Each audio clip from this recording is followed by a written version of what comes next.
Let's dissect this report. And I'm being joined by a renowned economist, of course, development economist, and he's Professor Ken Ife. He's also a London Expertise Ambassador and holds several other international appointments. I can go on and on, but let's talk to Prof. Prof, thank you so much. It's good to have you start the week on Business Nigeria. Oh, thank you for having me. Nigeria's developmental updates is the title of this report from the World Bank. And they say Nigeria stands at a critical junction to make some decisions. What do you make of that report in its entirety before we go into some specifics? It's a brilliant report, actually. And I've gone through it, and virtually most of the things it says are absolutely correct. And I think we need to pay heed to what they have to say. So you agree with that? Well, let's start with issues around macroeconomic stability and policy predictability. A lot has been said around these issues around FX and all of that, debarring investors from coming into the country. Do you see all of this being resolved in a short while? I'm not sure they will all be resolved in a short while because some of the issues that are fueling the instability are still here. So many dimensions of the instability. You have very high poverty, you have high unemployment, you have issues around investment vaporizing away, both FDI and foreign portfolio investment. Then you have high costs that are driving inflation. And when you look at some of those headlines, you find that some of the underlying factors are still there. For example, we are getting very high prices of crude, but we're not taking advantage of it because we have low production volumes. And so it comes back, because if you can't have a commensurate production volume of 2 million or 1.8 to guarantee decent revenue, then you will be snowed under by your rising cost profiles. And of course, you have debt profile that is rising tremendously. And it's getting very difficult now. Then, of course, you now see what NNPC has also done to the system, because NNPC is supposed to be bringing in about $3 billion every month to central bank as proceeds from crude. For the whole of last year, it wasn't bringing any. Now it's only about 10%, 300 million. And then CBN needs to spend $1.8 billion a month. Can you now imagine you are getting only 300 and you have to spend 1.8 billion, and then the import bill is $4.6 billion. So it's a very tough thing to do, and CBN can't print dollars. So you've got a very tough, and the arrears are mounting on the debt. The debt is increasing. We are still getting more foreign denominated loan, dollar denominated loan, and then the cost of servicing these loans are becoming excruciating. So yes, we have those instability factors. We have flood that has also complicated our problem on the food, because over 200,000 hectares went underwater. So again, pushing the prices of grains in the marketplace. So all of those underlying factors, and even the structural factors, the cost of petrol and diesel rising 400%, pushing the input cost, they're not going away. Those things are not going away in the next few months. It will still take some time for them to stabilize. Prof, let's talk about structural issues now, particularly job creation. The World Bank is saying the process seems to be slow. What would you say are the positives of all of the initiatives that have been introduced by this government to address this ugly trend, unemployment? No, the thing is this, bearing the structural factors that I have just mentioned, insecurity is actually one prominent one, because insecurity knocks confidence off from investors who want to invest. And investment is very central. You have to invest or give the private sector the confidence and the security for them to invest. Yes. And when they invest, then it creates economic activities. And it's those activities that create jobs. Jobs give you disposable income. From those disposable income, you can now pay for your health, your education, and poverty reduction. You've got to get that cycle. If you are not following that cycle, then it means that you are going to be robbing Peter to pay Paul, or you are going to be borrowing to share. And then that's where the tragedy will come, because how long will you continue to borrow? And if you are sharing, you are not producing. And if you're not producing, it becomes cyclical poverty that you are going to end up with. So the government has been trying in some respect. For example, there are strategic revenue growth initiatives by the Federal Ministry of Finance, which has used the instrument of Finance Act of 2019, 2020, 2021 to continue to put pressure on reforms. And those reforms are to push our revenue from 7% of GDP to 15% of GDP, literally doubling that revenue base, because that revenue base means you have enough cash to repay for the debt service. So we have been low, the lowest in Africa actually. And then there are other areas that they need to touch, like in VAT. They've been recommended to push it up a bit. But in all of these permutations, the excruciating pain comes from NNPC asking us to go and borrow 500 billion every month for subsidy. And that is just not acceptable. And we can't live with that for too long. The oil and gas space, Prof, I don't know if we should stay there a bit before we move on, but there are opportunities in gas.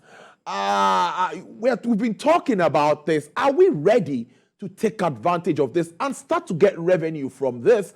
We have proven and unproven reserves. Why are we so fixated on proceeds from oil? When are we going to get into getting more from gas? We say it's a decade of gas commercialization, a lot of things being done around that space, but yet to become naira and kobo that we will understand. There is provision following the PIA, that's the Petroleum Industry Act that was passed. About 30% of the petroleum tax goes to the frontier basin exploration activities and all of that. And I hope that money, a lot of it can also come to activate gas, because in many of the basins you are looking at, we have gas. We have far more, at least twice more states in Nigeria have gas more than the oil. And then if we begin to devote some of these resources in that particular frontier basins to exploit the gas, then it's going to go and take us a long way. Because if you look at the whole of all the regions that are producing oil are also producing gas. But there are regions if you look at Anambra, Imo, Enugu, Kogi, now going up all through the Benue Trough, all those states along the Benue Trough, is all full of gas. Gombe, Adamawa, Koputara, they're all full of gas. And that is where, and Nigeria is the biggest gas deposit in the whole of Africa, and the 8th in the world. So we need to import in gas. Gas is not as difficult for us as the crude has been. And then, of course, if we start doing oil in the middle belt, that will also help. So we need to get into more investment in gas compression, in gas liquefaction, and then focus on meeting domestic demand. After all, some of the power can be generated with gas. I'm sure most of them are actually being generated by gas. So we will have more gas to give to power. You can have gas-based power generation in the area where the gas is being exploited. So that will diversify the geographical base of our oil and gas resources. So as you are saying, and then gas is the transition program that Nigeria has in meeting our energy commitment, our environment targets. So gas is our transition. So I think we'll on exploiting the gas because it's less volatile than the challenges we are having on the oil, on the crude oil. I totally agree with you here, Prof. Prof, let's look at purchasing power of Nigerians as we move towards the festivities. Doing my research in 2019, when you convert the minimum wage in dollar rates, above almost $80 to $100. As of today, it's about $40. Even so, it depends on where you're looking at it from. But the issue now is low purchasing power and the festive season. What are you thinking of? It seems like people are not going to be buying as much as they should buy because you definitely have to cut your coat, not according to your size now, I think it's according to your cloth. Well, people are, well, you have to understand that when the festive season comes, it's not so much about money they have in their pocket, they also borrow money because it is a religious thing, is a cultural thing, is a social thing. If they don't have the money, they could sell their house, they could sell, so they can borrow money from anywhere and everywhere to make sure the debt level will increase, inflation pressure will continue because the prices are extremely high right now. And you can see the inflation figure a few days ago showing them upticking to 21.47, and it's going to go up again before it now starts cooling when the festivities are over. But again, it will be entering into January, February, March when we are going to have shortage of food because we are entering planting seasons as well. So you're going to have a little prolonged hardship, but eventually it will in the near future. Prof, inflation, which you mentioned, key now, but many say it's fueled by both shocks and policies. And you mentioned flooding, Russia and Ukraine crisis. What if the CBN continues to also jack up this rate after hitting about 500 basis points between May and now, and that continues to be on the high side? Do you think it could rein in inflation anytime soon, or it's just a process that will reap the benefits as we move to the new year? No, monetary tightening policies alone cannot stem the tide of inflation. It can only contribute to that, but it will not on its own alone, because how many people are in your transmission belt? You have only about 40, 50, 60% of the people that are banked, and then you have this perennial issue we are dealing with now about trying to change the currency because of the infiltration of fake currency and explain all that sort of all those things are causing a rapid change in the currency that we are using now. But having said that, there is a lot of money in circulation without a doubt, and they are being mopped up in the rate, but by raising the NPR rate to 16.5 is only to address a segment of it, which is those who may want to come and borrow money are discouraged by default by doing so. Those who have already borrowed may have to experience more hardship in paying because obviously the banks will reprice their assets, and then you're going to see all that. But of course, on the foreign side, again, America is already increasing their rates, so which means that even the monies we borrowed in dollar. So all of that say that going forward, but it's not going to be intractable. There's a little more hardship. Prof, before I let you go, let's talk about sustaining policy implementation as we move to the new year. What are these things that needs to be done? I know we've talked about this before, but one that is topical here is saying that can we sustain this present foreign exchange policy that we run as a country, opening up different windows? That is something that analysts have argued. Now, do you think that given that market to play with demand and supply, allowing demand and supply to control that market, do you think we could get some positives other than limiting it and having the I&E window, having some windows for other forms of businesses, if I'm allowed to use that word? You see, when people forget that a pricing mechanism, inflation, rates, they're all a product of, we don't have that liberty. How are we going to do this? We just haven't got. Do you have an import-dependent economy? You have them asking for 4.6 billion what they want to import from China. They're asking for it. And you hear your central bank saying to you that possible, the ones that are allowed to have to be billion a month. And then you also see that the money to disburse is only giving it 300. Now left with diaspora remittance and FDI that is vaporizing away. It's not adding up at all. The crude are high, the going up and down, and that you can't do that revenue coming in as expected. 79% of that forest comes from gas.